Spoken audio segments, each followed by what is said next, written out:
Thank you for joining us. Our guest today is Irwin Stovroff, a World War II veteran who served in the 8th Air Force out of England. He flew 35 missions and was then shot down. He became a prisoner of war in Germany, and at the war's end, he was liberated by the Russian army. Irwin Stovroff was awarded the Air Medal, Purple Heart, and Distinguished Flying Cross, in addition to the French Legion of Honor Medal. Upon retirement, Irwin became a volunteer service officer for ex-prisoners of war at the VA Center in Palm Beach, Florida. Today, he is the president of Vets Helping Heroes. This is an organization that supports veterans and active duty military personnel who experience visual, physical, and/or emotional trauma. Mr. Stovroff will tell us all about this organization following these messages. During World War II, Irwin Stovroff enlisted to serve with the U.S. Army Air Corps, where he was trained as a bombardier to fight Nazi Germany in Europe. With the rank of lieutenant, he was assigned to fly in a B-24 bomber. Irwin flew many dangerous missions, including raids on Berlin, but on his last mission, his life changed. And on my 35th final mission, it was final, I was shot down. I was shot down over France. Our number 1 and number 2 engine were on fire. Immediately, hydraulic system failed. Everything was bad, and we all had to bail out because the plane was going to blow up. After parachuting out of his burning plane, he was captured and sent deep into Germany to a concentration camp near the Baltic Sea. His situation got worse when the Germans were in retreat and losing the war. In my case, it changed in February of '45 when Hitler decided that all Jews were to be killed, including American officers, American regular enlisted men. After a period of segregation with other Jewish POWs, Irwin was liberated by Russian Cossacks. He came home, and after being successful in the furniture business, he retired at the age of 75. Irwin was not ready to slow down. He started helping other POWs with their compensation claims and also volunteering with his service dogs, Cash and Jenny, sharing their love with other veterans. When Irwin was told that the government didn't provide funding to train service dogs for veterans, he decided to form a nonprofit organization called Vets Helping Heroes. With donations from private individuals and institutions, Vets Helping Heroes has financed the training of highly selected dogs with many specialties to help our young veterans with their needs.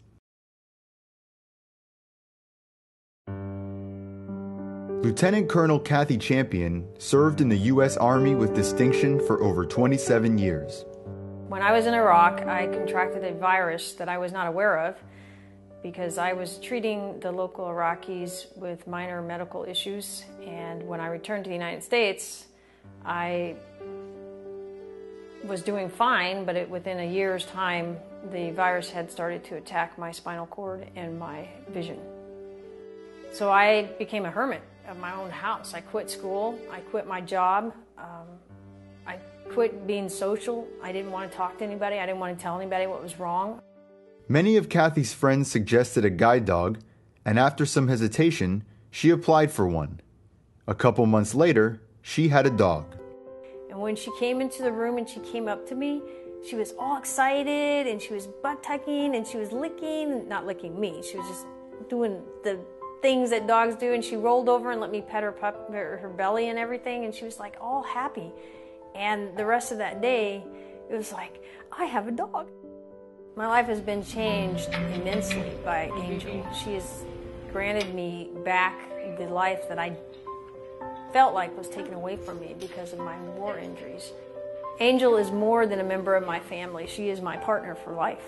And she has taught me to trust and 4 legs. And that in itself is a humongous accomplishment for me.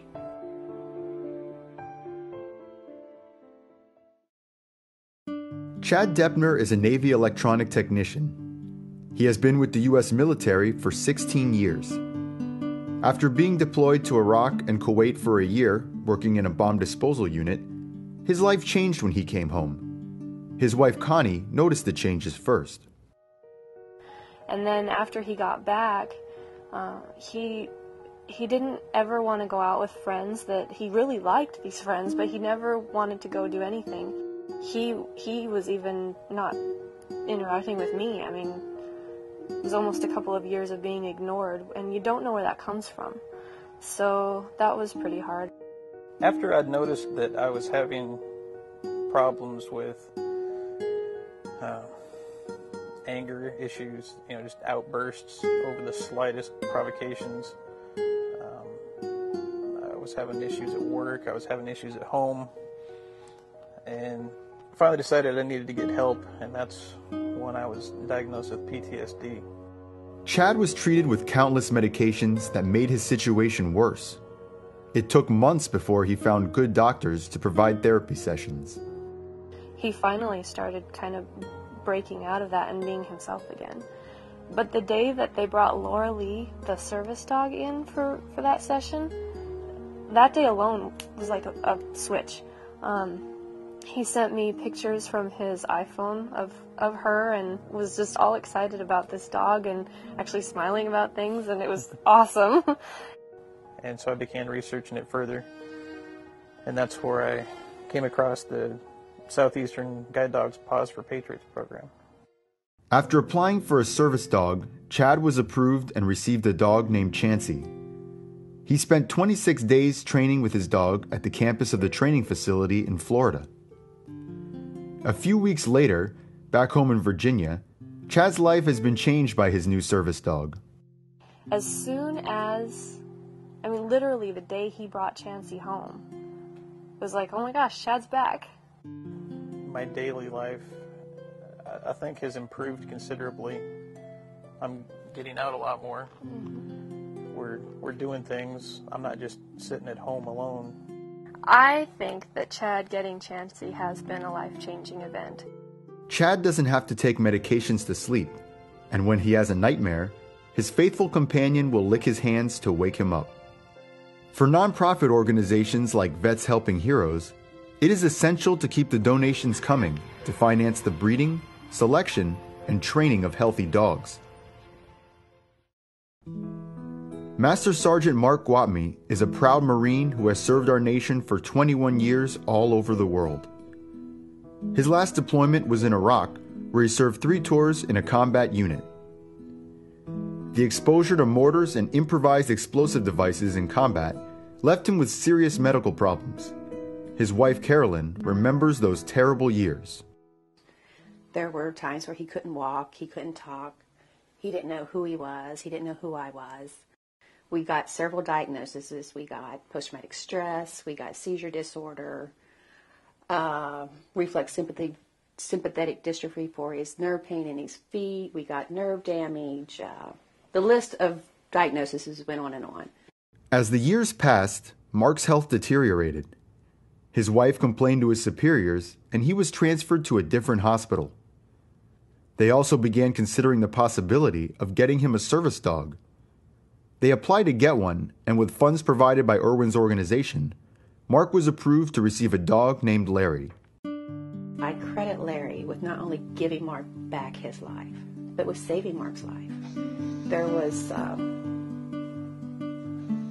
several times that I've had the guns removed from our house. I've had the knives removed from our house. I never knew what day I was going to come home, but I was pretty sure I was going to come home and he had killed himself because it was so dark and it was so miserable for him. And as much as I loved him, as much as our family loved him, as much support as we all gave him, it wasn't enough. And it's not a failing on our part. It just wasn't enough. And Larry gave him that. Larry gave him whatever humans couldn't. And I credit with Larry with having him by my side. One of the things that brought Larry to us is all the wonderful people that donate to the nonprofit organization, particularly Irwin Stovroff, who is one of the most amazing men I've ever met in my life.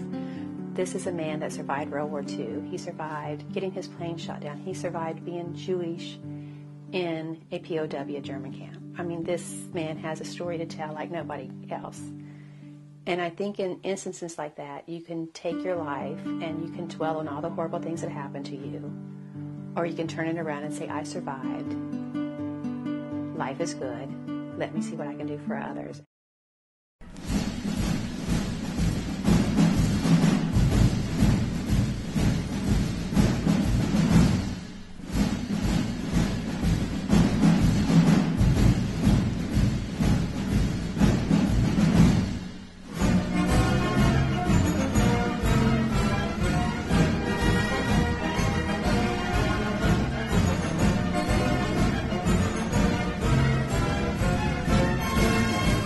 With us now is Irwin Stovroff. Sir, it's a pleasure to have you on the show, and we have Cash here also. Thank you for inviting us. Irwin, you have a very interesting life and background. I'd like you to tell us a little bit about what you're involved with at the present time. At the present time, I have an organization. I created a foundation. It was brought to my attention that our government had no funds for our disabled, blind and disabled veterans coming back from the global wars. And when they were rehabbed, which they did do, there still was no funds for them to get a dog. And when I heard about that, I decided to do something about it. And so I created a program called Vets Helping Heroes. I didn't do this alone. I had several of my good friends, ex-POWs, that helped me to begin with. Within 3 months of just starting this program, I had raised $100,000. And I realized that people understood what the program was, what I was trying to do. And so we reorganized completely and became Vets Helping Heroes. And from that moment on, I created a board, mostly all military people. And we continued working with an organization called Southeastern Guide Dog Program. And they created a subject called Pause for Patriots. And Pause for Patriots is the main source that I work with and raising funds for these dogs. The dog can cost anywhere from $10,000 to $50,000, depending on the kind of training that this dog has. Our mission, of course, is one thing. Our mission is to be sure that as long as we can, we will try to raise the funds so that every disabled or blind veteran coming back to this country and has paid the price, such a price they paid, that they get their dog free. And we call it a gift for life. Because let me tell you something, it isn't just the dog the one time. A veteran could be 19 years old, as we well know, so many of them are. And if he's blind and he's disabled and he gets a dog, that dog is good for about 9 or 10 years. After 9 or 10 years, that dog will be retired, and we will replace that dog every time he needs a new dog. That's why we call this program a gift for life. And fortunately, like I say, I'm working with Southeastern Guide Dog Program, who are absolute outstanding specialists in raising, breeding, training, and preparing a dog for a disabled veteran. There are many people that have helped me as we reach this goal, and will continue to reach this goal as long as the need is there for what we call returning heroes. And let me conclude by telling you something, and I lived through it. Freedom isn't free, and somebody has to pay a price for it. So please help us. Irwin, what you're doing is so very important. I very much commend it. And thank you. I'd like to have you on the show again one of these days. Oh, it'll be my pleasure, and thank you very much for having me. This concludes our special show for today. I'm Richard Peritz. Thank you for being with us.